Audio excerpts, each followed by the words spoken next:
Hello বন্ধুরা, আশা করি আপনারা সবাই ভালো আছেন। আজকে আমি আপনাদেরকে দেখাবো কিভাবে খুবই সহজেই আটার গোলা পিঠা রেসিপি বানাতে হয়। আমি খুব সহজেই আটার এই গোলা পিঠা বানিয়ে থাকি। রেসিপিটি দেখলে আপনারা অবশ্যই খুবই সুন্দরভাবে আটার এই গোলা পিঠা বানাতে পারবেন। তো চলুন বানিয়ে ফেলি। প্রথমে আমি এখানে একটি পাত্র নিয়েছি আর তার মধ্যে দিয়ে দিচ্ছি 2 কাপ পরিমাণ আটা। আমি কিন্তু এখানে যে আটার রুটি তৈরি করা হয় বা যে আটার রুটি আমরা সাধারণত খেয়ে থাকি সেই আটায় ব্যবহার করেছি। আর দিয়ে দিলাম 1/2 টেবিল স্পুন লবণ, আর দিয়ে দেব এর মধ্যে 1/2 টেবিল স্পুন চিনি।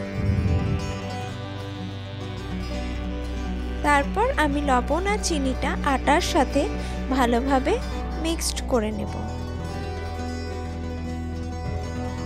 ভালোভাবে মিক্সড করা হয়ে গেলে আমি এর মধ্যে অল্প পরিমাণে জল দিয়ে মাখতে থাকব। আপনারা যদি রান্নায় নতুন হয়ে থাকেন তাহলে অবশ্যই আপনারা বোতলের বদলে একটি মেজারমেন্ট কাপ ইউজ করবেন,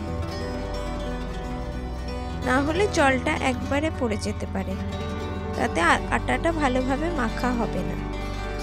অল্প অল্প পরিমাণে জল দিয়ে আটাটা মাখতে হবে। আমি অল্প অল্প পরিমাণে জল দিয়ে আটাটা মাখবো, না হলে আটার মধ্যে দলা পেকে থাকবে। দেখুন ঘনত্বটা অনেক পাতলা ধরনের হবে। এরকম একটি চামচের সাহায্যে যেন ব্যাটারটাকে তোলা যায় সেটা দেখতে হবে। এরপর আমি একটি প্যান চাপিয়ে দিয়েছি। আমি একটি ননস্টিক প্যান ইউজ করেছি কারণ এতে পিঠাটা ভালো হয়। আর আমি এর মধ্যে দিয়ে দিচ্ছি অয়েল। আমি ভালোভাবে পুরো তাওয়াটাতে অয়েল ব্রাশ করে নিচ্ছি। আর দিয়ে দিচ্ছি তৈরি করে রাখা ব্যাটারটা দিয়ে ভালোভাবে এভাবে ঘুরিয়ে নিতে হবে যাতে পুরো প্যানে ব্যাটারটা হয়ে যায়। এভাবে এই পিঠটা কিছুক্ষণ হতে দিতে হবে।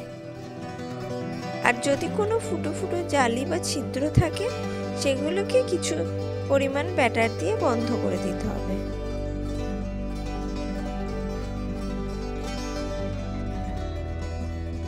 এক পিঠ হয়ে এলে আমি গা থেকে হালকাভাবে ছাড়িয়ে দেব,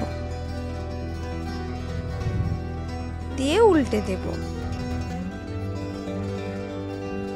দেখুন কত সুন্দর উঠে এলো। এই গোলা পিঠা বা তেল পিঠা খেতে কিন্তু খুবই সুন্দর হয়। আমি এই পিঠাটাও কিছুক্ষণ হতে দেব।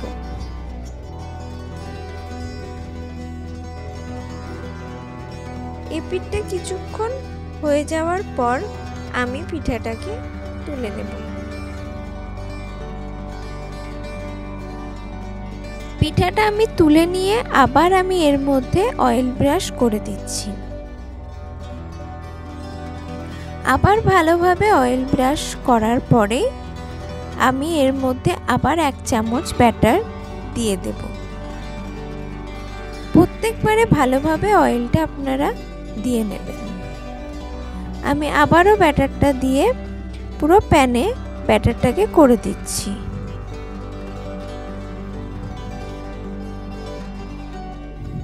এভাবে ভালো করে ঘুরিয়ে নিলেই পিঠাটা অনেকটা বড় হয়ে যাবে। এভাবে আমি আবারও ওই পিঠটা কিছুক্ষণ হতে দেব।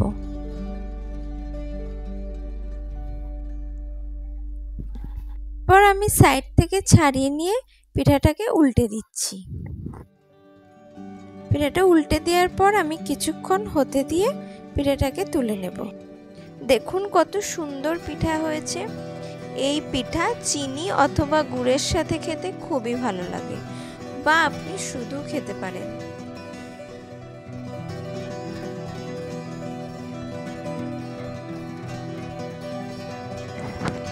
রেসিপিটি ভালো লাগলে অবশ্যই চ্যানেলটিকে সাবস্ক্রাইব করবেন।